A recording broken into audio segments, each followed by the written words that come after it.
Hey everyone, how's it going? My name is Jay and welcome to the channel, and welcome back to Cenozoic Park here in Planet Zoo, a park focused on de-extinction, loosely inspired by Prehistoric Park, where we're focusing on building habitats for these beautiful extinct animals from the Cenozoic period. We're not really going anywhere as far back as the Mesozoic to bring back dinosaurs or anything, or should I say non-avian dinosaurs. We're sticking to the Cenozoic. There's a lot of incredible animals from the Cenozoic which I really want to showcase, all made by some just incredibly skilled modders out there who've really put in a lot of time and effort into these beautiful creations. So do give them love and support over on the Nexus pages. And before we get into today's episode, the usual disclaimer: mods are not officially supported by Frontier, the developers of the game. If you do mod, please do so at your own discretion. Do back up your files, be careful with all this sort of stuff. There are a lot of great tutorials on YouTube. Leaf has done plenty. Leaf, like I've always mentioned, is the go-to modding person in the Planet Zoo community. And Leaf has just hit 10,000 subscribers as well, I believe, which is huge kudos, more than well deserved. I couldn't think of anyone better, really. But yeah. So today's episode, we are going to be focused on the Megistotherium, which is a beautiful carnivorous extinct mammal made by Leaf and MGR.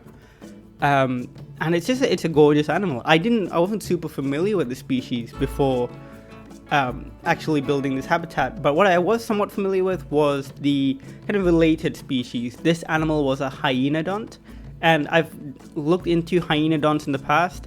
They're an extinct order of mammals, which are kind of hyper-carnivorous. These are some of the biggest mammalian land carnivores of all time.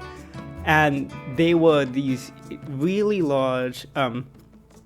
they were called Hyaenodonts because they have similar teeth to hyenas, but really they were quite impressive creatures, very large, very unique in their appearance, really. They look like if you put together every kind of like large land carnivore together into a single bundle, like wolves, lions, tigers, if you just squish them all into like one animal, that's kind of what we're looking at right now.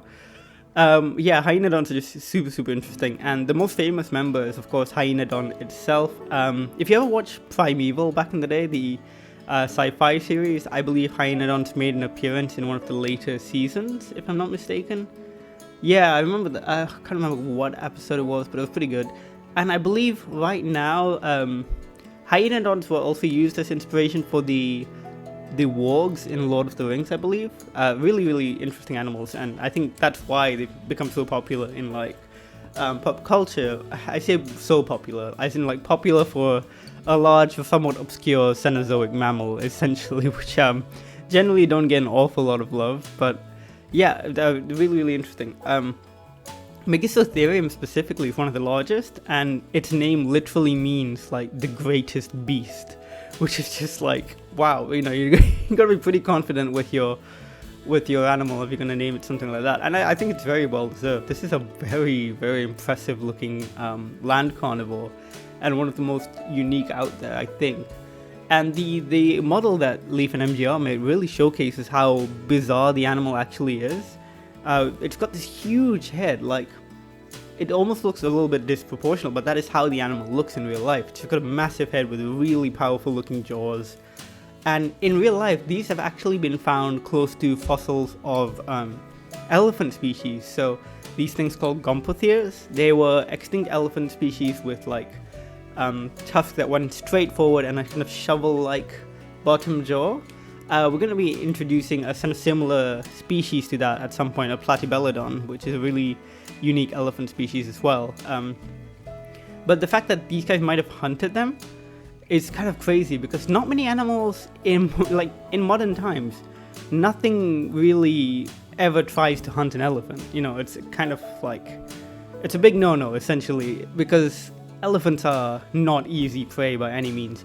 You might see occasionally some big cats try it out of desperation, or if it's a sick or injured elephant, for example, that might happen. But that is like a once in a blue moon kind of thing. Elephants, generally speaking, don't have natural predators. That they're just not, it's like a sauropod, for example. Like like an Argentinosaurus. Actually, to be fair, that's a very bad comparison because we have, you know, actual carnivores that hunted those. But like, think like a Brachiosaurus, for example, like in the Jurassic. Like, even though Allosaurus existed, I cannot imagine they would have tried to hunt something as big as a Brachiosaurus. Like, that's kind of the elephant niche now, is that there's no natural predators for them. But back in the day, there is this idea that Megacerotherium might have even hunted these elephant-like animals, and that, I think, probably is a good way to frame how powerful of predators these guys potentially were. Yeah, I want to make them kind of like a big cat inspired habitat, you know, something that you would see for a big cat. I wanted it to be somewhat dry and arid, you know, to fit in with the environment. And recently, the Outback pack has been released by Leaf as well, and I think some of the elements here are really beautiful and look so good. These new dead trees, for example, the new I think those are sandalwood trees which are placed down, real beautiful stuff. And then, of course, adding in a bunch of the extra bits and pieces that we've got from the other packs, like the fallen leaves, some of the other dead grass, the timber from the African pack, for example. Lots of fantastic mods that fit really, really well in this park, and which I think bring a lot of life to this habitat. Yeah, and I think it looks really good. Anyways, we're coming up to the end of the episode. It's a relatively short one today. You know, I've said this a few times before. I am genuinely quite sorry for the fact that I have been just quite absent from the channel. To be completely honest, I don't see that improving an awful lot. Life is kind of really intense. A lot of work. I've got a lot of work, and you know, it's a kind of a lot at the moment. It's all good. Like, I'm doing well. It's just that I'm lacking in time, essentially. So I do hope you understand. I'll make videos when and like just kind of as and when I have the time for them, because I still enjoy making them. It's just, yeah, it's just an issue of time, essentially. So we'll see how it goes going forward. I'm still quite keen on finishing my previous projects. October Lake, more than anything, I really want to finish. So what I'm planning on is that soon we'll probably get new DLC. I've got no insider information or anything, but it's about the right time period for new DLC.